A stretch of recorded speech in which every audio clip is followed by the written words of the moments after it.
United States is not the land of the free and the home of the brave. It is the land of the fee and the home of the slave. And more Americans are waking up to that fact, and hallelujah to that, because only if they do so and then act upon their new perception will they truly have any chance of living in a land that is anyway associated with freedom, and a land that makes a contribution to peace in the world, not a contribution to more and more slaughter, more and more conflict, and therefore more and more acquisition of people and land. The world is headed towards a society, a global society, very much along the lines that was described by George Orwell in his book 1984.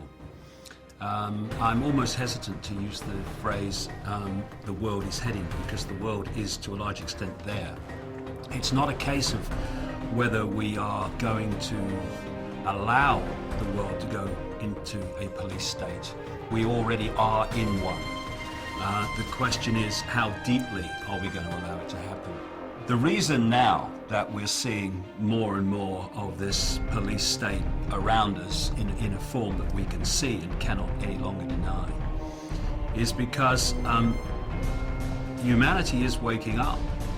There are enormous numbers of people who are now beginning to allow the veil to lift and allow themselves to see what they couldn't see before.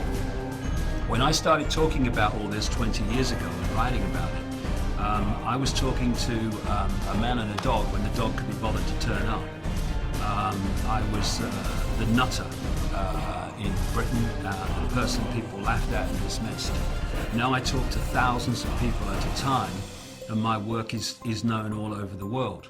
I have been a barometer for a dramatic awakening of vast numbers of people, and it's an exponential curve. We are now at the point where those institutions and these institutions of control and surveillance and all the rest of it are now being put in place. So this hidden dictatorship all this time is now coming to the surface where it can be seen.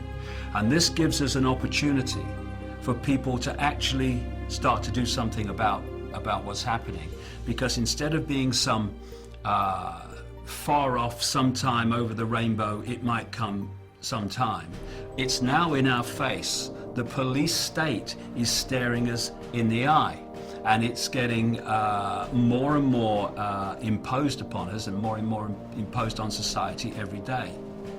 They look at the world, they know there's something not right. There's something that's not the way they want it to be, and they feel uneasy about it. But they try to placate those fears, not by facing them, but by trying to find a way of making them disappear with words like, oh no, we would never allow a police state. Not in America, no, never allow a police state. Britain, never allow a police state. Wonder if they said that in Germany just a few decades ago. We'd never allow a dictatorship in Germany. We're a land of freedom. And look what happened. In a few short years, they had a grotesque dictatorship. And that's how fast it can come. From the Weimar Republic to the Nazi dictatorship in Germany by Hitler and company was a few years, not even a few decades. And the greatest weapon of any dictator is to divert attention from the people. So they're looking the other way and allowing the dictatorship to be built and imposed and all the infrastructure put in place.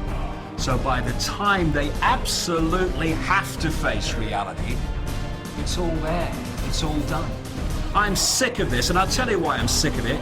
Because while these pathetic, naive people, despite all the evidence before them, are looking the other way, oh no, it's just paranoia. While they're doing that, They are allowing these people to impose their will on my children and my life, and I'm not having it. And if people would just engage a few more brain cells, open the eyes and look, they will see the scale of fascism, no other word for it, that we are being subjected to today. And if you don't wake up and you go on looking the other way, well, the fascism just gets more, and eventually it'll dawn on you, and by then it will be too late. Don't look to me for sympathy when it happens, mate, because you got your chance now. So, are we going to make a stand now and draw a line in the sand and say here and no further? In fact, we're going to roll this back? Or are we going to wait until it's got really, really extreme, by which time there'll be so much infrastructure in place that drawing a line in the sand will be a serious challenge? And we either face it now, or we face it a little bit further along the road, when if we think it's not very good now, it'll be a bloody nightmare by then. It's time to lift the arse off the sofa and bring an end to this nonsense, because otherwise we're just building our own prison cell or sitting around while someone does it. Is that sensible? I think not. I'm sorry that I'm struggling to find words, because words fail me. The idea that governments, with their record, have the interests of the people at heart. Anyone who believes that is basically a lost cause in terms of understanding what's happening in the world. And I'll just leave them to get on with it. And when the knock comes on their door,